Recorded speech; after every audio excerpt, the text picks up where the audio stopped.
యేసుక్రీస్తు పరిశుద్ధ నామంలో దేవుని ప్రియులైన మీ అందరికీ వందనాలు తెలియజేస్తున్నాను. ఈ సమయమందు మనం తెస్సలోనికీయులకు రాసిన మొదటి పత్రిక 5వ అధ్యాయాన్ని ధ్యానం చేసుకోబోతున్నాము. ప్రియ విశ్వాసులారా, ఈ అధ్యాయంతో ఈ లేఖ ముగుస్తుంది. పౌలు గారు విశ్వాసులమైన మనం అన్ని సంఘాల వరకు, అన్ని కాలాలలో అందరికీ ఉపయోగపడే మాటలు ఈ అధ్యాయమందు గ్రంథస్థం చేయబడ్డాయి. ప్రియ విశ్వాసులారా, నాడే కాదు నేటికి ఇవి ఎంతో ఉపయోగకరమైనవి. ఎలాంటి విలువలతో కూడిన జీవితం క్రీస్తునందు మనం జీవించాలి. క్రీస్తులో ఉన్నాము. మనం ఏమై ఉన్నాము? ఎలాగ నడవాలి? అనే విషయాలు తెలియచేస్తున్నారు. మొదటి భాగంలో మనం వెలుగు సంబంధులుగా నడవాలి అని తెలియచేస్తూ, దానికి అనుగుణంగా మరికొన్ని ఆజ్ఞాపూర్వకంగానే తెస్సలోనిక వారికి పౌలు గారు అందించిన నాటి ఈ మాటలు నేడు పరిశుద్ధాత్మ దేవుని సహాయంతో మనం కూడా ధ్యానం చేసుకొని వాటిని అనుసరించి నడవాలి. తెస్సలోనికీయులకు రాసిన మొదటి పత్రిక 5వ అధ్యాయం మొదటి నుంచి. సహోదరులారా, ఆ కాలములను గూర్చియు, ఆ సమయమును గూర్చియు మీకు వ్రాయనక్కర్లేదు. రాత్రివేళ దొంగ ఎలాగు వచ్చునో అలాగే ప్రభువు దినం వచ్చునని మీకు బాగుగా తెలియను. లోకులు నెమ్మదిగా ఉన్నది, భయమేమీ లేదని చెప్పుకొనుచుండగా, గర్భిణీ స్త్రీ ప్రసవ వేదన వచ్చినట్లు వారికి ఆకస్మికముగా నాశనము తటస్థించును. గనుక వారెంత మాత్రమును తప్పించుకొనలేరు. సహోదరులారా, ఆ దినము దొంగవలే మీ మీదకు వచ్చుటకు మీరు చీకటిలో ఉన్నవారు కారు. మీరందరూ వెలుగు సంబంధులను, పగటి సంబంధులనై ఉన్నారు. మనము రాత్రి వారము కాము, చీకటి వారము కాము. కావున ఇతరుల వలె నిద్రపోక, మెలకువగా ఉండి, మత్తులము కాక యుందుము. నిద్రపోవువారు రాత్రివేళ నిద్రపోవుదురు. మత్తుగా ఉండువారు రాత్రివేళ మత్తుగా ఉందురు. మనము పగటి వారమై ఉన్నాము గనుక మత్తులమై ఉండక, విశ్వాస ప్రేమలను కవచము, రక్షణ నిరీక్షణయను శిరస్త్రాణము ధరించుకొందుము. ఎందుకనగా మన ప్రభువు అయిన యేసుక్రీస్తు ద్వారా రక్షణ పొందుటకే దేవుడు మనలను నియమించెను గాని ఉగ్రత పాలగుటకు నియమింపలేదు. మనము మేల్కొని ఉన్నను, నిద్రపోవచ్చున్నను, తనతో కూడా జీవించు నిమిత్తము ఆయన మన కొరకు మృతి పొందెను. కాబట్టి మీరిప్పుడు చేయుచున్నట్లుగానే ఒకనినొకడు ఆదరించి, ఒకనినొకడు క్షేమాభివృద్ధి కలుగచేయండి. ప్రియ విశ్వాసులారా, గత అధ్యాయంలో నిద్రించుచున్న వారు మొదట లేపబడతారు. అక్షయమైన శరీరాన్ని, మహిమ శరీరాన్ని ధరించిన వారే మేఘముల మీద కొనిపోబడి ప్రభువు దగ్గరకు, ప్రభువు ఉన్న చోటికి వారు ముందు చేరతారు. ఆ పిదప సజీవులమైన మనం కూడా మార్పు నొందుతాం. రెప్పపాటులో రూపాంతరం పొందుతాం. ఈ మర్త్యమైనది, అమర్త్యమైనది ధరిస్తది. ఈ క్షయమైపోయే శరీరం అక్షయతను సంతరించుకుంటుంది. మహిమ లేని ఈ మట్టి శరీరం మహిమగల శరీరంగా మార్పు నొంది, ప్రభు అయిన యేసుక్రీస్తు దగ్గరికి మనల్ని మేఘాల మీద దేవుడు నడిపిస్తాడు. తన సంఘంగా మనల్ని స్వీకరిస్తాడు. ఎవరు? క్రీస్తుని పోలి నడుస్తూ, క్రీస్తుకి ఇష్టలుగా సిద్ధపడేవారు. అలాంటి వారు దేవుని దగ్గరికి వెళతారు. చనిపోయిన వారిని గురించి దిగులొద్దు. వారు మనకన్నా ముందుగా దేవుని చేరతారు. ఆ పిదప మనం కూడా చేరతాము అని తెలియచేసి, ఇంత ఉన్నతమైన విషయాన్ని గురించి మనం నిరీక్షిస్తున్నాం. నిరీక్షిస్తున్న మనకు కాలము, సమయము ఎప్పుడో, అవి ఎప్పుడైనా కావచ్చు నా సహోదరులారా. వాటిని గురించి మీకు వ్రాయాల్సిన అవసరం లేదు. ఎందుకంటే కాలం, సమయం అంతా దేవుని స్వాధీనంలో ఉంది. దేవుని రాకడ ఇలాగుంటుంది. ఒకానొక రాత్రి, అది అర్ధరాత్రి, అందరూ సద్దుమణిగి చక్కగా నిద్రపోతున్నారు. అందరూ సంపూర్ణంగా నిద్రమత్తులో ఉన్నారు. అలాంటి వేళ చిట్ట చీకట్లో ఆ దొంగ గదా వచ్చి దోచుకున్నట్లు వస్తాడే, అలాగూ దొంగ ఎవరు ఊహించే సమయానికి రాడు. అందరూ నిద్రపోయి ఎవరు ఊహించని సమయానికి వస్తాడు కదా దొంగతనం చేయడానికి. ఎందుకంటే తాను పట్టుబడకుండా నిమిత్తం రహస్యంగా వస్తాడు. అయితే దొంగతో పోల్చి మాట్లాడాడు. యేసు దొంగ కాదు. మీరు అపార్థం చేసుకోవద్దు. కొందరు అక్షరార్థంగా కొన్ని విషయాలు తీసుకొని అపార్థాలకి, తప్పుల్ని వెతికే ప్రయత్నాలు చేస్తా ఉంటారు. సరే, యేసుక్రీస్తు మరి రాకడ ఎందుకు అలాగుందంటే, దొంగ వచ్చే సమయం ఎలాగో ఇతరులకి తెలీదో, ఆ సమయంలో తామేం చేస్తా అంటారు, అప్పుడే తిన్నారు, సమృద్ధిగా చక్కగా భోజనం చేసి, అలసట చేత రాత్రి నిద్రపోతున్నారే, వాళ్ళలాగూ మంచి నిద్రమత్తులో ఉండగా, ఊహించని ఒకానొక సమయానికి ఒక దొంగ గదా వచ్చి ఇంటిని దోచుకొని పోతాడే, అలాగే ఏమి లేదు, ఏమీ కలగదు అనుకునే లోకులందరూ నెమ్మదిగా ఉంది, ఏం కాదు అనుకున్న సమయానికి ఊహించని విధంగా గర్భిణీ స్త్రీకి వేదన కలుగుతుంది కదా! ప్రసవ వేదన మొదలవుతుంది కదా! అలా ఎలాగైతే ఊహించకుండా ఒక గర్భిణీ స్త్రీకి వేదన కలుగుతుందో, ఎలాగైతే ఊహించని ఒకానొక సమయానికి దొంగ వస్తాడో, అంటే పోల్చి మాట్లాడుతున్నాడు. మనకివైతే బాగా అర్థమవుతాయి. ఏ సమయం వస్తాడో, ఏ గడియ వస్తాడో అంటే మనం లెక్కలేస్తా ఉంటాం. అందుకే లెక్కలొద్దు. ఒక దొంగ చెప్పి వస్తాడా? ఏ సమయానికొస్తాడో తెలీదు కదా! గర్భిణీ స్త్రీకి కూడా నొప్పులు చెప్పి వస్తాయా? తెలీదు కదా! అలాగే యేసు రాకడుంటుంది. మీరు సంఘస్థులు తేదీలుతో మీకు పని లేదు. మీరు సిద్ధపడితే చాలు. మీరు సిద్ధపడ్డవారైతే ప్రభు ఏ గడియ వచ్చినా అంటే నిద్రపోతూ ఉన్నామా అంటే మరణించిన స్థితిలో ఉన్నా, లేదంటే సజీవంగా ఉన్న స్థితిలో ఉన్నా, మార్పు నొందిన వారమై ప్రభు దగ్గరికి వెళతాము. ఈ నిరీక్షణతో మనం ఉన్నాం కాబట్టి ప్రభు ఎప్పుడొస్తాడు? ఈ సమయాలతో మనకు పని లేదు. నేను మీకు రాయాల్సిన అవసరం లేదు. అయితే మనం ఒకటి చెయ్యాలి. ఏంటి మనం చేయవలసిందేంటంటే, లోకులు నెమ్మదిగా ఉంది అనుకుంటూ వారు పడుకున్నారు. అయితే గర్భిణీ స్త్రీకి ఊహించని విధంగా ఆకస్మికంగా నొప్పులు వచ్చినట్లుగా చీకట్లో ఉన్న ప్రజలకి, దేవునిని ఎరుగని ప్రజలకి, ఇంకా చీకటి సంబంధులుగా పాపంలోనే జీవిస్తున్న వారు అనేకులున్నారే. వారు పాపంలో ఉన్నారే, లోకంలో ఉన్నారే, సాతాను ఉచ్చులో ఉన్నారు కదా! చీకటి బంధకాలలో ఉన్నారు కదా!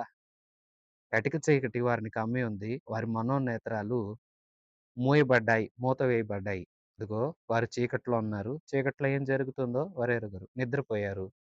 నెమ్మదిగా ఉందనుకున్నారు. ఎందుకంటే వారు దేవుణ్ణి ఎరుగరు. కాబట్టి వాళ్ళలాగా మీరుండొద్దు. ఆ దినం దొంగ వలె మీ మీదకి రావడానికి మీరేమి చీకటి సంబంధులు కాదు కదా! మనం చీకట్లో ఉన్నవారం కాదు కదా!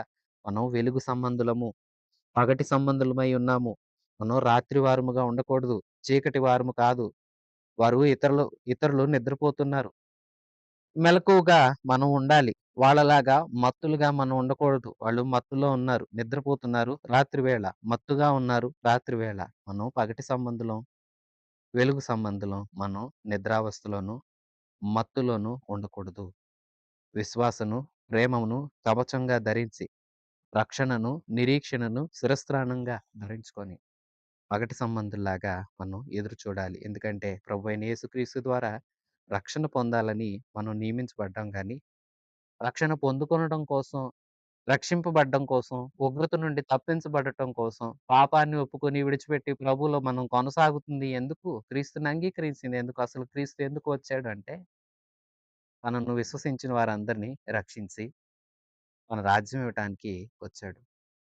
అంతేగాని ఉగ్రత పొందటానికి మనం నియమించబడలా. సంఘస్థులారా మీరు దేవుని సంఘం, దేవుని జనులు. లోకస్తుల్లాగా ఉండకండి. లోకపు క్రియలు మంచివి కాదు. లోకస్తుల్లాగా ఉన్నామో, లోకస్తులకు పట్టే గతే మనకు పడుతుంది. అప్పుడు మనకి వారికి తేడా ఏంటి? మనం క్రైస్తవులు అని పిలువబడి, వారు అన్యులని పిలువబడి వ్యత్యాసం ఏముంది? ఆలోచించండి. వారిలాగా మనం ఉండకూడదు. మనం పగటి సంబంధులం. చీకటి కార్యాలు, పాపపు క్రియలు ఏవి మనలో ఉండదు. విశ్వాసాన్ని, ప్రేమను కవచంగా ధరించుకోవాలి. అవి మనల్ని కాపాడతాయి. విశ్వాసం ప్రభువుకి మనల్ని దగ్గర చేస్తుంది. ప్రభువు దగ్గరికి మనం వెళ్ళేలాగా మనం విశ్వసిస్తే ప్రభువుకి అంతకంతకు దగ్గరవుతాము. ప్రేమ. ప్రభు మనలో కోరేది ప్రేమ. ప్రేమ కలిగి ఉండాలి. ప్రేమ ఒక ఆత్మ ఫలం. పరిశుద్ధాత్మ ఫలం. పరిశుద్ధాత్మ దేవుడు ఎవరిలో ఉంటారో వారు ప్రేమమయులుగా ఉంటారు. ఈ ప్రేమను అనుసరించే సంతోషం, సమాధానం, దీర్ఘశాంతం అనే ఫలాలు కూడా ఒక వ్యక్తి క్రీస్తునందున్న వ్యక్తి ఫలించగలుగుతాడు ఆత్మ ద్వారా. ప్రేమే లేకపోతే మిగతా ఫలాలు లేవు. ప్రేమ లేనివాడు క్రీస్తువాడు కాడు. అందుకే విశ్వాసాన్ని, ప్రేమను కవచంగా ధరించండి. విశ్వాసం లేకపోతే క్రీస్తులో ఎలా ఉంటాము? క్రీస్తు ఉన్నాడని నమ్మాలి కదా! ఆయన నిత్య జీవం ఇస్తాడని నమ్మాలి కదా! అలాగే ప్రేమ. క్రీస్తు మనల్ని ప్రేమించినట్లే మనం కూడా ఒకరినొకరు ప్రేమించాలని, క్రీస్తులాగా ప్రేమించాలని ఆజ్ఞను పొందుకున్నవారు. ఆజ్ఞను కాదంటే మనం ఎలా జీవిస్తాం? విశ్వాసాన్ని, ప్రేమను కవచంగా ధరించాలి. రక్షణ, నిరీక్షణను శిరస్త్రాణంగా. తలకు ఒక శిరస్త్రాణంలాగా రక్షణ. దేవుడిచ్చే రక్షణ. ఇది గొప్పది. ఇది యేసుక్రీస్తు ప్రభు మనకై తన ప్రాణాన్ని అర్పించడం ద్వారా కలిగింది. సాధారణమైనది కాదు. ఏదో తేలికగా దొరికే చౌకబారు వస్తువు కాదు. అంగట్లో దొరుకుతుంది. నేను డబ్బులిస్తాను, కొనుక్కోగలుగుతాను అలా కాదు. ఇది క్రీస్తు ప్రభు తన మహిమను విడిచి మనందరి కోసం తాను తన ఉన్నతమైన మహిమను, ఆ భాగ్యాన్ని విడిచిపెట్టి మన కోసం మానవ ఆకారాన్ని ధరించి, మన కోసం వేదనలు అనుభవించి, శిలువనందు మరణించాడు. తన రక్తాన్ని చిందించాడు. మూడో దినాన మృత్యుంజయుడుగా, సజీవుడిగా, పరిశుద్ధుడైన దేవుడు తిరిగి లేచాడు. ఆయన ఈ మరణ పునరుత్థానాలను విశ్వసించి, ఆయన మరణం ద్వారా మనకు కలిగే ఈ రక్షణను మనం విశ్వసించి రక్షింపబడగలుగుతాము. ఈ రక్షణను అలాగే క్రీస్తు మన కోసం రాబోతూ ఉన్నాడు. ఆయన మనం చేరుకుంటున్నాం. ఆ శుభవేళ రాబోతూ ఉంది. ఈ లోకంలో ఉన్న కష్టాలు అల్పమైన మట్టుకే. క్రీస్తు వస్తే ఇవన్నీ పోతాయి. నేను క్రీస్తుతో యుగయుగాలు ఆనందిస్తాను అనే నిరీక్షణ. వీటినేమో శిరస్త్రాణంగా ధరించాలి. విశ్వాసాన్ని, ప్రేమను కవచంగా ధరించాలి. ఎందుకనగా ప్రభు అయిన యేసుక్రీస్తు ద్వారా రక్షణ పొందటానికే, ఉగ్రతను అనుభవించడానికి కాదు మనల్ని నియమించింది. మనం మేల్కొన్నా, నిద్రపోతున్నా తనతో కూడా జీవించు నిమిత్తం ఆయన మన కొరకు మృతి పొందారు. అంటే యేసుక్రీస్తు వచ్చే నాటికి మనం జీవిస్తూ ఉన్నా, లేదంటే యేసుక్రీస్తు రాకడ ఆలస్యమైతే మన కాలం ముగిసిపోయి మనం ఒకవేళ నిద్రిస్తున్నా, అంటే మరణించినా, ఒకవేళ బ్రతికున్నా, ఏదైనా క్రీస్తుతో కూడా మనం ఉండాలి. అంటే ముందే చెప్పారు కదా! మరణించిన వారైనా ప్రభువునందున్న వారైతే లేపబడతారు. అంటే ఒక వ్యక్తి ఉన్నాడు. భక్తి జీవితంలో కొనసాగాడు. భక్తిని చేపట్టుకొని యేసుక్రీస్తుని ప్రేమిస్తూ, క్రీస్తుని అనుసరిస్తూ, తన పాపాలన్నీ ఒప్పుకొని విడిచిపెట్టి దినదినం పవిత్రత దిశగా సాగిపోయి పరిశుద్ధాత్మ నడిపింపులో ఉండి తన సమయం వచ్చినప్పుడు తన కాలాన్ని ముగించుకొని మరణించాడు. అలాగే మరొక వ్యక్తి ఉన్నాడు. ఇతడేమో ఇప్పుడు జీవిస్తూ ఉన్నాడు. ఇతడు కూడా అంతే భక్తిని కొనసాగిస్తున్నాడు. పరిశుద్ధతలో ఎదుగుతున్నాడు. పరిశుద్ధాత్మ నడిపింపులో సాగుతున్నాడు. యేసు వచ్చాడు. ఇప్పుడు నిద్రించిన ఆ వ్యక్తిని, అలాగే జీవిస్తూ ఉన్న ఈ వ్యక్తిని, వాళ్ళ భక్తిని బట్టి, వాళ్ళ క్రీస్తుతో ఉన్న అనుబంధాన్ని బట్టి, క్రీస్తుకి ఇష్టలుగా వారు నడిచిన విధానాన్ని బట్టి ఇద్దరిని తీసుకెళ్తాడు. ఇక్కడ అదే చెప్తున్నారు. మనం నిద్రించిన, మేల్కొన్న ఏదైనా మనం క్రీస్తుతో కూడా ఉండాలి. క్రీస్తుతో కూడా ఉండు నిమిత్తం ఆయన మన కోసం మృతి పొందాడు. యేసయ్య మనల్ని తనతో కూడా నిలబెట్టాలని ఆశించాడు. యేసు ఈవేళ రాలేదని వస్తాడో రాడో ఆలస్యం చేస్తున్నాడుగా అని ఇష్టానుసారంగా జీవించవద్దు. నీవు పగటి సంబంధిగా జీవించాలి. వెలుగు సంబంధిగా బ్రతకాలి. మర్యాదగా జీవించాలి. చీకటి, అంధకార క్రియలను, రహస్య పాపాలను సమస్తాన్ని విడిచిపెట్టాలి. యేసుక్రీస్తు రక్తం ద్వారా కడగబడిన వారమై శుద్ధులుగా జీవిస్తూ అంతకంతకు పరిశుద్ధతలో ఎదుగుచు దినదినము నూతన అనుభవంలోనికి మనం కొనసాగించబడుతూ రోజురోజుకి యేసయ్యకు దగ్గరగా సాగాలి. కాబట్టి మీరిప్పుడు చేయుచున్నట్లుగానే తెస్సలోనిక వారంట ఇప్పటికే చేస్తున్నారంట. ఏంటి? ఒకరినొకరు ఆదరించుకొనండి. ఒకరికొకరు క్షేమాభివృద్ధి కలగచేయండి. ఇదే పగటి సంబంధులకు ఉండవలసిన మంచి లక్షణం. ఒకరినొకరు ఆదరించండి. ఒకరినొకరు ప్రేమించండి. చీకటి క్రియలను విడిచిపెట్టండి. పాపాన్ని విడిచిపెట్టండి. మత్తులుగా ఉండకండి. జారత్వానికి దూరంగా ఉండండి. వ్యభిచారాన్ని విడిచిపెట్టండి. విగ్రహారాధనను మానండి. అలాగే బూతులు, సంశయాలు, ఇతరమైన చెడ్డ కార్యక్రమాలు, ఇంకా ఇతర పత్రికల్లో చెప్పిన అనేక విషయాలున్నాయి కదా! వాటన్నింటిని విడిచిపెట్టి, యేసయ్యకు నచ్చేటట్లుగా మనం ముందుకు కొనసాగాలి. కొనసాగించబడాలి. మీరిప్పటికి చేస్తున్నారు. తెస్సలోనిక వారలారా అందుకు సంతోషం. విడిచిపెట్టకండి. వాటిని ఇంకనూ కొనసాగించండి. ఒకరికొకరు ఆదరణ అందించండి. ఒకరికొకరు క్షేమాభివృద్ధి కలగచేసుకొనండి. మరికొన్ని సూచనలు, వీటిని సూచనలు అనరాదు. ఆజ్ఞలనే అనాలి. సంఘాన్ని ఆజ్ఞాపిస్తున్నాడు నాటి భక్తుడైన పౌలు. నేడు పరిశుద్ధాత్మ దేవుడు కూడా నిన్ను, నన్ను ఆజ్ఞాపిస్తున్నాడు. ప్రతి వారము అందరము ఇది పాటించవలసిందే. పాటిస్తేనే దీవెన. 12వ వచనం నుంచి. మరియు సహోదరులారా మీలో ప్రయాసపడుచు ప్రభువునందు మీకు పైవారయుండి మీకు బుద్ధి చెప్పువారిని మనన చేసి వారి పనిని బట్టి వారిని ప్రేమతో మిక్కిలి ఘనముగా ఎంచవలెనని వేడుకొనుచున్నాను. మరియు ఒకనితోనొకడు సమాధానంగా ఉండండి. మరొక విషయం ఏం చెప్తున్నాడంటే, మీ పైనున్న వారిని సన్మానించండి. నీకు పైన దేవుడు కొందరిని ఏర్పాటు చేస్తాడు. వయసునందు అలాగే కొన్ని సందర్భాల్లో వయసునందు పెద్దవారు కాకపోయినా స్థానమందు పెద్దవారవుతారు. అంటే దేవుడు నియమిస్తాడు. ఉదాహరణకు సంఘంలో ఉన్నామా? సంఘంలో దేవుడు ఒక్కొక్కరికి ఒక్కో బాధ్యత అప్పచెప్తాడు. ఇక అందులో పెద్ద స్థాయి సేవకులు. అంటే ఒక్కొక్కరి బాధ్యతను బట్టి అందరికన్నా పైనున్న వారు సేవకులు, నాయకులు. ఈ నాయకులు, సేవకులని ఎవరైతే ఎంపిక చేయబడ్డారో వారు క్రీస్తు ద్వారానే ఆ స్థానమందున్నారు. అలాగే లోకంలో కూడా మనం చూస్తే మన పైన అధికారులుంటారు. మనకన్నా పెద్దవారుంటారు. వయసులో పెద్దవారుంటారు. అధికారంలో పెద్దవారుంటారు. కుటుంబంలో తల్లిదండ్రులు మనకన్నా పైవారు. అలాగే మనకన్నా ముందు సహోదరులుండవచ్చు. ఇలాగూ మనం ఏం చేయాలంటే వారందరినీ ప్రభువునందు మనకు వారు పైవారుగా ఉన్నారు. వారు మనకి బుద్ధి చెప్పే స్థానంలో ఉన్నారు కాబట్టి, వారు మనకి ఏవి నేర్పుతున్నారో వాటిని నేర్చుకొని, వారి పనిని బట్టి వారిని ప్రేమతో మిక్కిలి ఘనంగా ఎంచాలి. ఎందుకంటే వాళ్ళ ఆ స్థానాన్ని ఇచ్చింది దేవుడే. వారికి ఆ పని కల్పించింది దేవుడే. బుద్ధి చెప్పే స్థితిలో ఉంచింది దేవుడే. వారిని ప్రేమగా స్వాగతించాలి. వారి పనిని ఘనంగా ఎంచాలి. మీరేంటి మాకు చెప్తారా అనకూడదు. వారికి ఆ స్థానం ఇచ్చింది దేవుడు. స్థానాన్ని ఘనంగా ఎంచాలి. వ్యక్తిని ప్రేమతో స్వీకరించాలి. చూసారా? స్థానమందున్న వ్యక్తిని ప్రేమించు. తానున్న స్థానాన్ని ఘనముగా ఎంచు. ఇలాగ చేయమని వేడుకుంటున్నాను అంటున్నాడు పౌలు. ప్రియవిశ్వాసులారా, పౌలు గారు చూడండి అప్పుడే హెచ్చరిస్తున్నాను జాగ్రత్త అంటారు. మరలా కొన్ని సందర్భాల్లో తండ్రిలాగా, తల్లిలాగా అయ్యా బతిమాలుతున్నాను నా మాట విను. నైనా నీకోసమే నీ మంచి కోరే చెప్తున్నానర్రా విను. శ్రద్ధగా విను బాగుపడతావు అంటాడు పౌలు. ప్రియవిశ్వాసులారా చూడండి ఒకరితో ఒకరు సమాధానంగా ఉండండి. చూసారా? మొదటి భాగంలో 11వ వచనం వరకు మనం చూస్తే పగటి సంబంధులుగా ఉండండి. అలాగే విశ్వాసాన్ని, ప్రేమను, రక్షణ నిరీక్షణలను కవచంగా, శిరస్త్రాణంగా ధరించండి. సిద్ధపడుండండి. మత్తులుగా ఉండొద్దు. మేలుకొనుండండి. ప్రభు కోసం కనిపెట్టండి. అలాగే పెద్దల్ని గౌరవించండి. ఘనంగా ఎంచండి. వారి పనిని బట్టి వారిని ప్రేమించండి. వారు మీకు ఏ స్థానంలో ఆ స్థానమందు దేవుడే ఉంచాడు. వారు మీకు బుద్ధి చెప్పువారై ఉన్నారు కాబట్టి బుద్ధి నేర్చుకొనండి. ఒకరితో ఒకరు సమాధానంగా ఉండండి. ఇలాగూ ఎన్నో ఆజ్ఞలు ఉన్నాయి. ఒకరితో ఒకరు అందరూ సమాధాన స్థితిలోనే ఉండాలి. ప్రియవిశ్వాసి, క్రీస్తు నిన్ను నన్ను ప్రేమించాడు. ఏ స్థితిలో ప్రేమించాడు?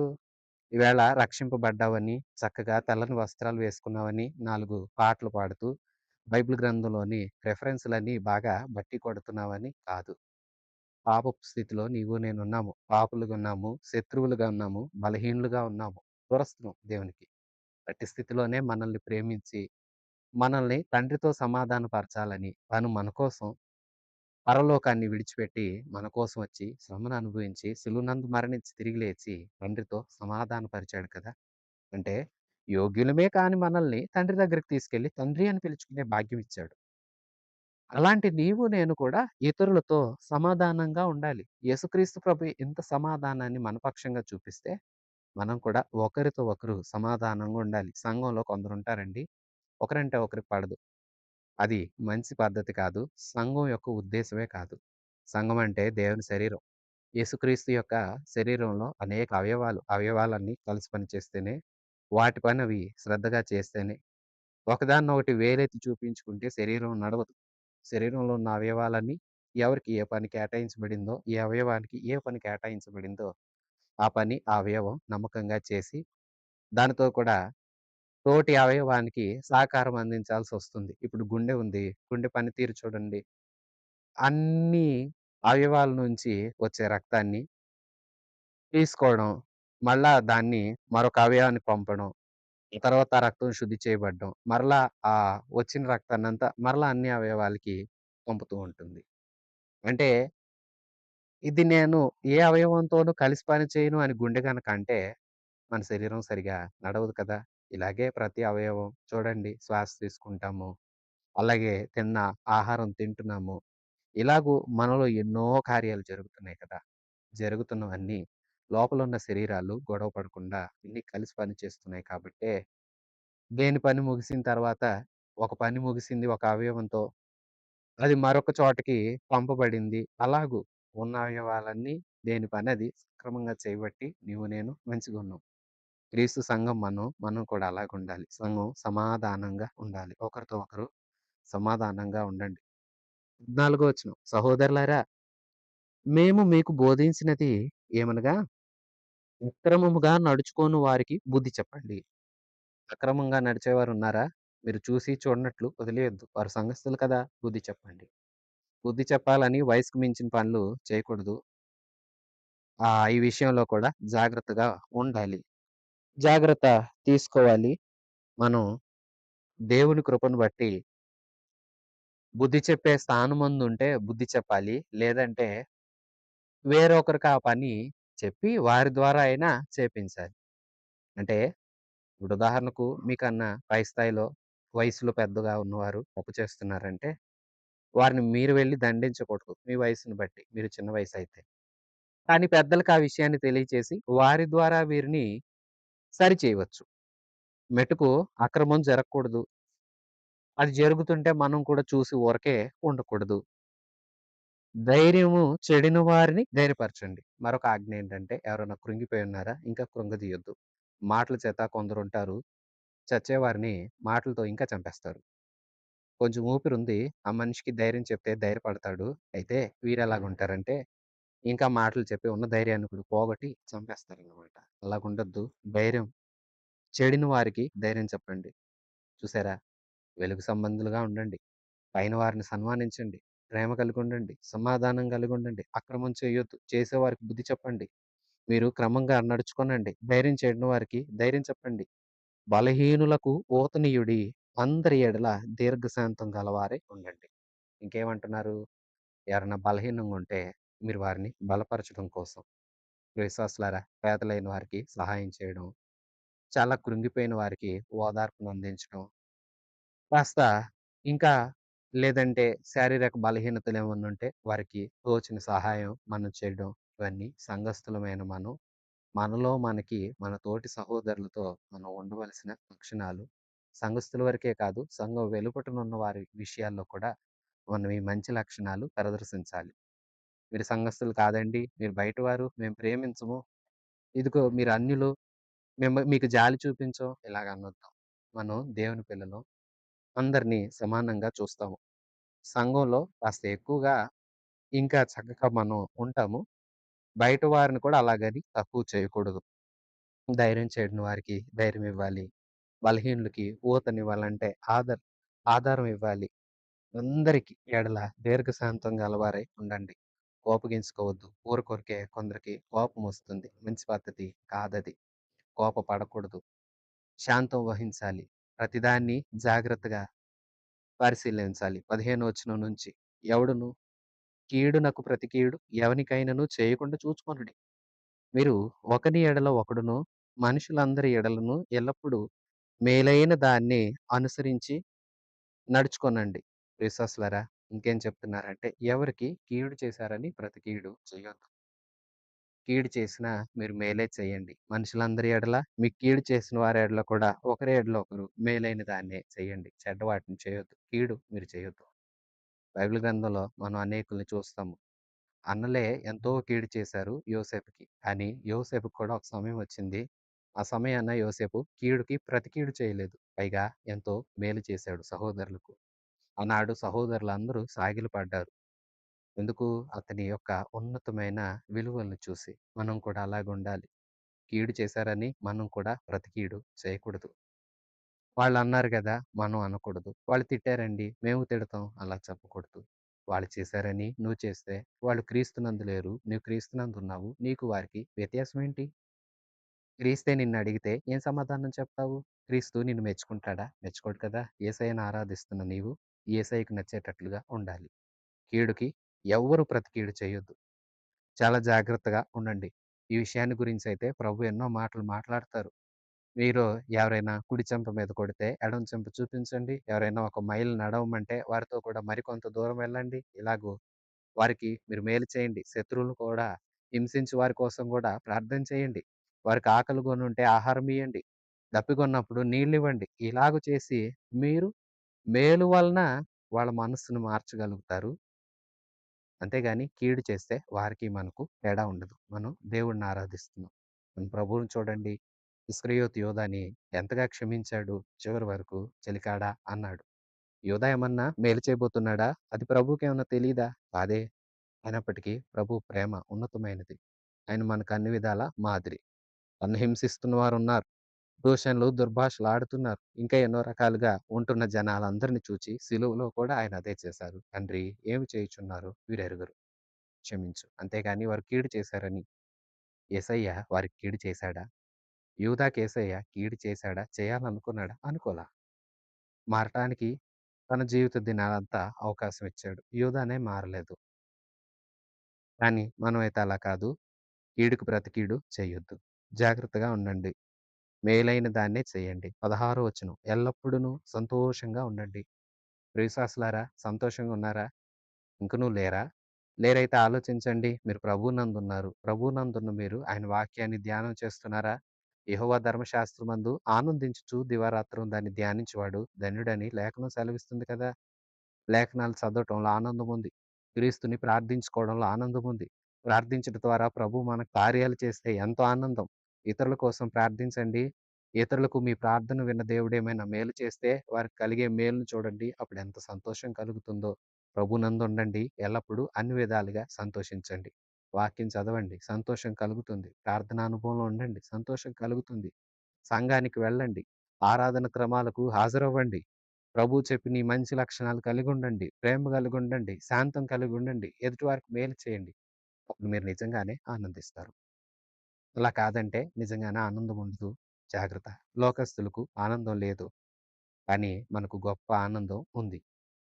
అలాగే శ్రమల్లో కూడా మనం ఆనందించగలుగుతాం. కారణం క్రీస్తు మనకు సహాయకుడై ఉన్నాడు. చివరగా చెప్పేదేంటంటే ఉన్నతమైన ఆనంద లోకాన్ని మనకు ప్రభు ఇవ్వబోతున్నాడు. ఆ లోకాన్ని స్మరించుకుంటూ ఇక్కడ ఆనందంగా జీవించండి. ఆనందించండి. ఒకరి ఆనందంలో ఒకరు పాలుభాగస్తులు కండి.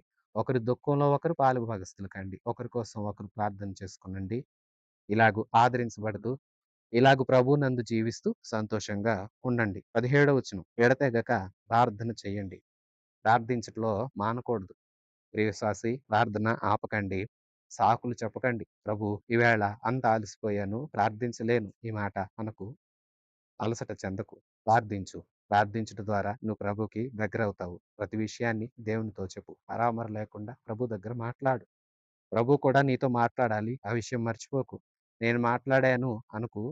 ప్రభు కూడా మాట్లాడే వరకు వేచి ఉండు. ఈ విధంగా ప్రభుతో నీవు, నీతో ప్రభు మాట్లాడే ఒక అద్భుతమైన విషయమే ప్రార్థన. దీన్ని ఎక్కువగా తీసుకోవద్దు. చాలా మందికి ప్రార్థన అంటే చులకన. ప్రార్థన చేయమంటే ఎంత కష్టమో, ప్రార్థన చేయమంటే అమ్మో! ఎంత నష్టంగా భావిస్తారో. మోకరించమంటే మోకరించరు. కండ్లు మూయండి అని చెప్పాలి. తలలు వంచండి అని చెప్పాలి. అయ్యో! ప్రార్థన అంటేనే ఎంత కష్టమో. కొందరిని గమనించండి. పాటలు పాడమంటే ఎన్నన్నా పాడతారు. ప్రార్థన చేయమంటే ఒక అర్ధగంట కూడా ఆసక్తిని చూపించరు. చూసావా ప్రియ విశ్వాసి మంచిదాన్ని విడిచిపెడుతున్నావు. కానీ వేరే వాటి మీదయితేనేమో నీకిష్టముంటుంది. ఆలోచించు, ప్రార్థన చేయడం మానొద్దు. ఎడతెగక ప్రార్థన చేయండి. 18 వచనం. ప్రతి విషయమందును కృతజ్ఞతాస్తుతులు చెల్లించుడి. ఇలాగు చేయుట యేసుక్రీస్తునందు మీ విషయంలో దేవుని చిత్తం. ప్రతి విషయంలో కృతజ్ఞతాస్తుతి చెల్లించండి. ప్రభువు నీకు చేసిన వాటన్నిటిని తలపోయి సంవత్సరానికి ఒకసారి కాదు, ఎప్పుడూ గుర్తొచ్చినప్పుడు కాదు. ప్రతిదినము నీవు ప్రభువుకి కృతజ్ఞత చెప్పాలి. నీకు ఇచ్చిన ఆయుష్‌ని బట్టి కృతజ్ఞత చెల్లించు. ఆరోగ్యాన్ని బట్టి కృతజ్ఞత చెల్లించు. ఆహారాన్ని బట్టి కృతజ్ఞత చెల్లించు. నీకిచ్చిన సౌకర్యాలన్నిటిని తలంచు. ప్రతిదానికి కృతజ్ఞత చెప్పు. చేయబోయే వాటిని బట్టి కూడా కృతజ్ఞతాస్తుతులు చెప్పు. ఎప్పుడో చేసినవని తక్కువగా చూడకు. ప్రతిదానికి కృతజ్ఞతాస్తుతి చెల్లించు. ఈవేళ చెప్పేసాను అయిపోయింది అనమాకు. ప్రతిదినం నీకు ఆ విషయాలన్నీ గుర్తు వచ్చినప్పుడల్లా నీవు ప్రభువుకి కృతజ్ఞతాస్తుతులు చెప్పాలి. ప్రతి విషయంలో, అన్ని విషయాల్లో చెప్పమంటున్నాడు. ప్రియ విశ్వాసులారా 19 వచనం. ఆత్మను ఆర్పకండి, ప్రవచించుటను నిర్లక్ష్యం చేయకండి. విశ్వాసులారా ఆత్మను ఆర్పకూడదు. ఆత్మ దేవుడు. ఈయన పరిశుద్ధాత్మ. పరిశుద్ధాత్మ దేవుడు మన యందు ఉంటాడు. మనలో క్రీస్తు స్వరూపం ఏర్పరచాలని ఆశపడతాడు దేవుడు. ఈయన అగ్ని. అగ్ని దేవుడు. ఆత్మస్వరూపి. నీలో నాలో నివసిస్తాడు. నివసించి ఈయనేం చేస్తాడు? వాక్యాలు జ్ఞాపకం చేస్తాడు మనకి. మనల్ని పాపం విషయంలో ఒప్పింపచేస్తాడు. తప్పు చేయనివ్వకుండా చేస్తాడు. హెచ్చరిస్తాడు. బుద్ధి చెప్తాడు. మార్గాలు బోధిస్తాడు. అయితే కొందరుంటారు ఈ ఆత్మస్వరాన్ని వినరు. దేవుడు ఒక రకంగా చెప్తుంటే వారొక రకంగా చేస్తారు. అంటే వీరేం చేస్తున్నారంటే దేవుని చిత్తాన్ని తృణీకరిస్తున్నారు. ఎఫెసీ పత్రికలో అన్నారు మీరు దేవుని ఆత్మను తక్కుపరచొద్దు అని చెప్పాడు. తక్కుపరచొద్దు, పారిపోవద్దు. అంటే ఆయన మాట విను. వినకుండా ఎదిరించొద్దు. దేవుడొకటి చెప్తుంటే నీవొకటి చెయ్యొద్దు. దేవుడు ఒక చోటకి వెళ్ళమంటే నువ్వేమో నీకు నచ్చిన చోటకి, దేవుడేమో ప్రార్థన చేయమంటే నువ్వేమో నీకు నచ్చిన పని, దేవుడొకటి చెప్తుంటే నీవొకటి. అలా చేయొద్దు. నిర్లక్ష్యం చేయొద్దు. దేవుని ఆత్మను ఆర్పొద్దు. ప్రవచించుట నిర్లక్ష్యం చేయొద్దు. ప్రియవిశ్వాసులారా, ప్రభు ఆత్మ ద్వారా పలుకుతారు కొందరు. అటు వాటిని, ఈ వరాన్ని నిర్లక్ష్యం చేయకూడదు. ఈ వరాన్ని దుర్వినియోగపరుస్తూ కొందరు వరాలను కూడా అపవిత్రం చేస్తూ ఉన్నారు. తద్వారా సంఘం అపార్థం చేసుకుంటున్నారు. ప్రవచన వరం ఉన్నతమైనది. అలాగే దేవుని వాక్యం ఉంది. దేవుని వాక్యాన్ని బోధించడం కూడా ప్రవచన వరం క్రిందనే అభిప్రాయపడతారు. కాబట్టి దేవుని వాక్యాన్ని బోధించే విషయంలో, దేవుడు నీతో మాట్లాడే మాటల విషయంలో నీవు నిర్లక్ష్యం చూపించవద్దు. దేవుడు నీతో మాట్లాడేది, నీవు ఇతరులకు బోధించే విషయంలో, నీ వాక్యాన్ని ధ్యానించి, దాన్ని అర్థం చేసుకొని, దాన్ని ఇతరులకు పంచే విషయంలో నిర్లక్ష్యంగా ఉండవద్దు. 21వ వచనం. సమస్తమును పరీక్షించి మేలైన దాన్ని చేపట్టండి. వాక్యమంతా చదువు, అన్నింటిని పరీక్షించు, శ్రద్ధ నిలుపు, మేలైన దాన్ని చేపట్టు, మంచిదాన్ని చెయ్యి. 22వ వచనం. ప్రతి విధమైన కీడునకు దూరంగా ఉండండి. సమాధానకర్తయగు దేవుడే మిమ్మును సంపూర్ణంగా పరిశుద్ధపరచునుగాక. మీ ఆత్మయు, జీవమును, శరీరమును మన ప్రభువైన యేసుక్రీస్తు రాకడయందు నిందారహితముగాను, సంపూర్ణముగాను ఉండునట్లు కాపాడబడునుగాక. ప్రియ విశ్వాసులారా, మంచే చెయ్యండి. పరీక్షించి సమస్తాన్ని చేయండి. కీడు చేయొద్దు. కీడుకు దూరంగా ఉండండి. ఇందాకేమో కీడుకు ప్రతి కీడు ఎవరికీ చేయొద్దన్నారు. ఇక్కడైతే అసలు కీడుకి దగ్గరగా కూడా ఉండొద్దు. దూరంగా ఉండండి. అలాగే సమాధానకర్తయగు దేవుడున్నాడు. ఆయన మనల్ని పరిశుద్ధపరుస్తాడు. సంపూర్ణంగా మారుస్తాడు. ప్రియ విశ్వాసులారా, మనం దినదినం ప్రభువులో నూతనంగా ఉండాలి. అంటే ఇంకా నూతన అనుభవాల్లోకి వెళ్ళాలి. అది లోకంలో కాదు, దేవుని. అలాగే దేవుడొస్తాడే, ఆ వచ్చే వేళ మన ఆత్మ, ఇది దేవుని ద్వారా దయచేయబడింది. జీవం అంటే ఇది మన మనస్సాక్షి, మన శరీరం. మన శరీరం, మన జీవం, ఆత్మ, ప్రాణాత్మ, దేహం. ఈ 3 పవిత్రంగా ఉండాలి. నీ ప్రాణం దేవుడిచ్చింది. దీనిలోనే నీకు గ్రహించే శక్తి, ఆలోచనలు ఉన్నాయే. మనస్సు అంటున్నాం కదా! నీ మనస్సు నిర్దోషంగా ఉండాలి. పాపపు ఇష్టమైనది ఉండకూడదు. దేవుడు నీకు దయచేసిన ఆత్మ కూడా పరిశుద్ధంగా ఉండాలి. వ్యర్థంగా నీవు ఆత్మకు కళంకం అంటించుకునే స్థితిలో, పాపం చేసే స్థితిలో ఉండకూడదు. శరీరం జాగ్రత్త. శరీరంతో ఏ పాపం చేయొద్దు. ఆలోచనల్లో కూడా పాపం చేయొద్దని చెప్తూ ఉన్నారు. మంచి చేయండి. చెడ్డదానికి దూరంగా ఉండండి. ప్రాణ, ఆత్మ, దేహం పరిశుద్ధంగా ఉండాలి. సంపూర్ణంగా దేవుని ఎదుట నిర్ధారహితంగా ఉండాలి. విశ్వాసారా, ప్రాణాత్మ దేహాలు పరిశుద్ధంగా ఉండనియండి. కొందరు ఆత్మ బావుంటే చాలండి, హృదయం బావుంది అని అంటారు. దేహానికి వ్యర్థమైన అలంకరణలు చేసి, దేహాన్ని పాపానికి అప్పచెప్పుకుంటూ ఉంటారు. ఇలా చేయొద్దు. నీ దేహం పరిశుద్ధంగా ఉండాలి. నీ ఆత్మ పరిశుద్ధంగా ఉండాలి. నీ మనస్సు పరిశుద్ధంగా ఉండాలి. తెచ్చినప్పుడు నిన్ను సంపూర్ణంగా పరిశుద్ధతా స్థితిలో ప్రభువు చూడాలి. మరి ప్రభు అలాగా చూడాలంటే నీ అంతట నీవు, నా అంతట నేను పరిశుద్ధులం కాలేము. ఆత్మదేవుడున్నాడు. ఆయనకు మనం అవకాశం ఇస్తే ఆయన మనల్ని కడుగుతాడు. శుద్ధులుగా మారుస్తాడు. అందుకే ఆత్మను ఆర్పొద్దు. ఆత్మదేవునికి అవకాశం ఇవ్వు. నిర్ణయాలు నీ చేతిలో పెట్టుకోవద్దు. దేవునికివ్వు. నీ జీవితం మీద నిర్ణయాలు దేవునికి అప్పచెప్పు. దేవుడు మంచి నిర్ణయాలు తీసుకొని మనల్ని మంచి మార్గంలో నడిపించేలాగా ఆయన సహాయం చేస్తాడు. మనం ఆయనకి అవకాశం ఇవ్వాలి. మిమ్మును పిలిచినవాడు 24వ వచనం. మిమ్మును పిలిచినవాడు నమ్మకమైనవాడు గనుక ఆయన అలాగూ చేస్తాడు. ఆయన పరిశుద్ధపరుస్తాడు. ఆయన పిలిచినవాడు నమ్మకదగిన దేవుడు. ఆయన మనల్ని నిందారహితంగా ఉంచాలనే ఇష్టపడుతున్నాడు. పరిశుద్ధంగా ఉంచాలని ఇష్టపడుతున్నాడు. పగటి సంబంధులుగా ఉండాలనే కోరుతున్నాడు. సమాధాన స్థితిలో ఉండాలని కోరుతున్నాడు. నిందారహితంగా ఉండాలని కోరుతున్నాడు. మనలో దీర్ఘశాంతం ఉండాలని, సమాధానం ఉండాలని, ఒకరొకరు ప్రేమించాలని, గౌరవ మర్యాదలు ఇచ్చిపుచ్చుకోవాలని, పరిశుద్ధంగా బ్రతకాలని మన నుండి ఆయన ఆశిస్తున్నాడు. మరి మనం ఆ స్థితిలోనే ఉండాలి. 25వ వచనం. సహోదరులారా, నా కొరకు ప్రార్థన చేయండి. పవిత్రమైన ముద్దు పెట్టుకొని సహోదరులందరికిని వందనములు చేయండి. సహోదరులందరికిని ఈ పత్రిక చదివి వినిపించాలని ప్రభువు పేర మీకు ఆనబెట్టుచున్నాను. మన ప్రభువైన యేసుక్రీస్తు కృప మీకు తోడై ఉండును గాక. ఆమేన్. ప్రియ విశ్వాసులారా, పౌలు గారు ఇంకా చెప్తున్నారు. సహోదరులారా, మా కోసం కూడా ప్రార్థన చేయండి. సేవకుడి కోసం, సేవకుల కోసం, సంఘాలు, అలాగే క్రైస్తవులందరూ కూడా నాయకులైన సేవకుల కోసం ప్రార్థన చేయాలి. ప్రియ విశ్వాసులారా, సేవకులు బలంగా నిలబడాలి, ధైర్యంగా వాక్య పరిచయం చేయాలి. కొన్ని ప్రాంతాలకు వెళుతుండగా వారి ప్రాణాత్మ దేహాలు భద్రం చేయబడాలి. ఆరోగ్యం బావుండాలి. ప్రయాణాల్లో అంతా మంచిగుండాలి. వెళుతున్న ప్రతి చోట దైవ కార్యాలు జరగాలి. వాక్యం ప్రకటించే ప్రతి చోట విశ్వాసుల హృదయాలు తెరవబడి అనేకులు విశ్వాసులుగా మారాలి. అన్యులైన వారి హృదయాలు వెలిగించబడాలి. క్రీస్తుకు పత్రికలుగా అనేకులు మారేటట్లుగా సేవకులు బలంగా వాడబడాలి. అందుకోసం ప్రార్థన చేయండి. సహోదరులారా, ప్రార్థన చేయండి. మా కోసం కూడా. మేము మీకోసం చేస్తున్నాం. కృతజ్ఞతాస్తుతులు చెల్లిస్తున్నాం. మీరు మా కోసం ప్రార్థన చేయండి అంటున్నాడు పౌలు. మీరు కూడా సేవకుల కోసం, మీ సంఘ నాయకుల కోసం ప్రార్థన చేయడం మానకండి. పవిత్రమైన ముద్దు పెట్టుకొనండి. విశ్వాసులారా, కొన్ని సంస్కృతులలో ముద్దు పెట్టుకొని పలకరించుకోవడం పరిపాటి. కొన్ని సంస్కృతులు, కొన్ని దేశాలు అంగీకరించవు. కాబట్టి అటివారు ఈ విషయాన్ని బట్టి జాగ్రత్తగుండాలి. మెట్టుకు ఏం చెప్తున్నారు? ప్రేమతో ఒకరినొకరు పరామర్శించుకోనండి. మంచి పలకరింపు ఉండాలి. స్వార్థపూరితమైనదే ఉండకూడదు. ఇప్పుడు ఇస్కరియోతు యూదా అన్నాడు. యేసుక్రీస్తుకి వెళ్లి ముద్దు పెట్టాడు. అది ప్రేమతోనా? కాదు కదా! మోసంతో. అలాగుండొద్దు. పరిశుద్ధంగా ఉండండి. మీ పలకరింపులు, మాటలు, పరామర్శలు అన్నీ పరిశుద్ధమైనవై, మంచికై ఉండాలి. ఒకరికొకరు వందనాలు చెప్పుకొనండి. అందరికీ వందనాలు చెప్పండి. సహోదరులందరికీ ఈ పత్రిక చదివి వినిపించండి. అది ఖచ్చితంగా చదివి వినిపించాలని ఆనబెట్టి చెప్తున్నా. అందరూ వినాలి, అందరూ చదవాలి అంటున్నాడు పౌలు. ప్రభువైన యేసు కృప మీకు తోడై ఉండును గాక అని ఆశీర్వదిస్తూ లేఖను ముగిస్తున్నాడు. ప్రియ విశ్వాసులారా, చూడండి ఎన్ని మంచి పాఠాలు, ఎన్ని మంచి విషయాలు పౌలు గారు రాస్తున్నారు.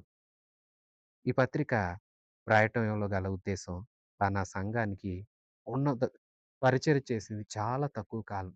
ఇంచుమించు 3 విశ్రాంతి దినాల వరకే ఉండటానికి అవకాశం కుదిరింది. అయితే వారి దగ్గర నుండి వెళ్ళిపోయాడు. వెళ్ళిపోయి వారి దగ్గరికి మరలా సీలను, తిమోతిని పంపించాడు. వారి సమాచారం తెలుసుకోవాలని ఆశపడ్డాడు. వారి దగ్గరికెళ్ళాలని కోరుకున్నాడు. కానీ అవకాశాలు కుదరలేదు. అయితే సీలను, తిమోతిని పంపాడు. వారి సమాచారం తెలుసుకున్నాడు. తెలుసుకున్న తర్వాత వారి కోసం ఈ లేఖ రాస్తున్నాడు. సహోదరులారా, మీ జీవితాలు బావున్నాయి. చాలా సంతోషం. నేను కోరినట్లే మీరున్నారు. అందుకు చాలా సంతోషం. మునుపు మీ దగ్గర నేనున్నప్పుడు మీరిలాగున్నారు. ఇంకను అలాగుండండి అంటూ గత విషయాలు ఎన్నింటినో జ్ఞాపకం చేసుకుంటూ 3 అధ్యాయాల పాటు గత విషయాలను స్మరిస్తూ లేఖ రాశాడు. బాగోగులు, నా సంగతిది, మీ సంగతిది అంటూ అనేక విషయాలు రాసి 4, 5 అధ్యాయాల్లో క్రీస్తు వస్తున్నాడు. వచ్చే క్రీస్తుకు తగినట్లుగా మనం ఉండాలి. సిద్ధపడాలి. మంచిగుండాలి. పరిశుద్ధంగుండాలి. వ్యర్థమైన వాటిని విడిచిపెట్టండి. చీకటి జీవితాన్ని వదలండి. దేవుడు వెలుగై ఉన్నాడు. మనం వెలుగు సంబంధులుగా ఉండాలి. ప్రభుని ఎదుర్కొనగలిగే పరిశుద్ధత స్థితిలో ఉండాలి గాని, పాపపు స్థితిలో ఉండకూడదు. తన రాజ్యానికి, తన ఉన్నతమైన మహిమను మనకివ్వటానికి పిలిచాడే, ఆయనకు తగినట్లుగా ఉండండి. లోకస్తుల్లాగా అవ్వద్దు. వ్యర్థమైన వాటిని విడిచిపెట్టండి. మీరు సంఘస్థులు, దేవుని పిల్లలు.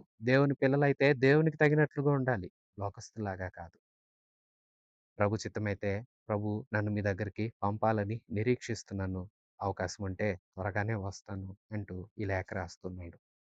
అలాగే దేవుని రాకడ రాబోతుంది. ప్రతి అధ్యాయంలోనూ క్రీస్తు వస్తాడు. పరలోకం నుండి వస్తాడు. మనల్ని తీసుకెళ్తాడు అనే నినాదం స్పష్టంగా వినిపిస్తుంది. ఈ పత్రిక యొక్క ముఖ్యాంశమే యేసయ్య రెండవ రాకడ. యేసు వస్తాడు. సిద్ధపడిన వారందరినీ తనతో కూడా తీసుకెళ్తాడు. ప్రియ విశ్వాసి, యేసు నిజంగానే వచ్చేస్తున్నాడు. కాలం, సమయం సమీపిస్తూ ఉన్నాయి. సరే, సమయం మనకు తెలీదు. ఎందుకంటే మనం లెక్కలు వేసుకోవాల్సిన అవసరం కూడా లేదు. స ఆకస్మికంగా వస్తాడు. ఊహించిన విధంగా అలాగూ అకస్మాత్తుగా వచ్చేస్తాడు. వచ్చినప్పుడు సిద్ధపడి ఉన్న వారందరూ ఆయనతో కూడా వెళ్ళిపోతారు. ప్రియ విశ్వాసి, ఒక దొంగ కథ ఊహించిన సమయంలో వస్తాడే. ఒక గర్భిణీ స్త్రీకి ప్రసవ వేదన ఊహించిన ఒక సమయంలో ఎలాగొస్తుందో, అలాగే ఎప్పుడో ప్రాణప్రియుడైన యేసు వచ్చేస్తాడు. వచ్చినప్పుడు సిద్ధపడ్డ వారందరూ ఆయనతో వెళ్ళిపోతారు. అలాగ వెళ్ళే గుంపులో నీవున్నావా? లేదు, ఇంక నువ్వు లోకపు విషయాల్నే నీలో ఉంచుకొని లోకస్తుల్లాగానే జీవిస్తున్నావా? లోకస్తుల్లాగా లోకపు విలువలతో బ్రతికితే యేసుని చేరలేవు. యేసుని చేరకుండా ఉండేదానికైతే నువ్వు సంఘంలో ఉండటం వ్యర్థమే కదా! మరి యేసుని చేరాలి అయితే లోకపాసనలు విడిచి యేసయ్యకి నచ్చేటట్లుగా మారు. అలాగు నిన్ను మార్చడానికే పరిశుద్ధాత్మను పంపాడు. పరిశుద్ధాత్మ దేవునికి అవకాశం ఇవ్వు. నీ పైని అధికారం ఇవ్వు.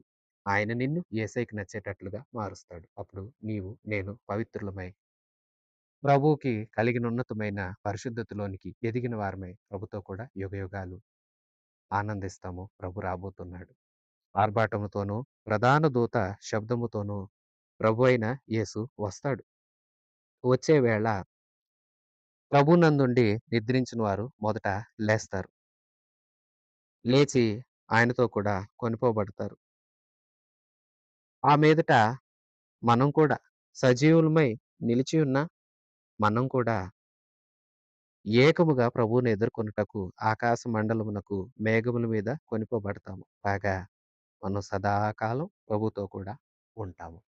ప్రభు అలాంటి కృప మనందరికి అనుగ్రహించి, ఈ పత్రిక ద్వారా మనం విన్న లేఖన భాగాలన్నింటినీ ప్రభువు మన హృదయాల్లో స్థిరపరిచి, మహిమ కలిగిన ఆయన రాకడకు మనందరినీ సిద్ధపరచునుగాక. ఆమేన్. మన ప్రభువు అయిన యేసయ్య కృప, తండ్రి అయిన దేవుని పరమ ప్రేమ, పరిశుద్ధాత్మ దేవుని సన్నిధి సహవాసం మనందరికీ సదాకాలం తోడయుండి నడిపించునుగాక. ఆమేన్. God bless you.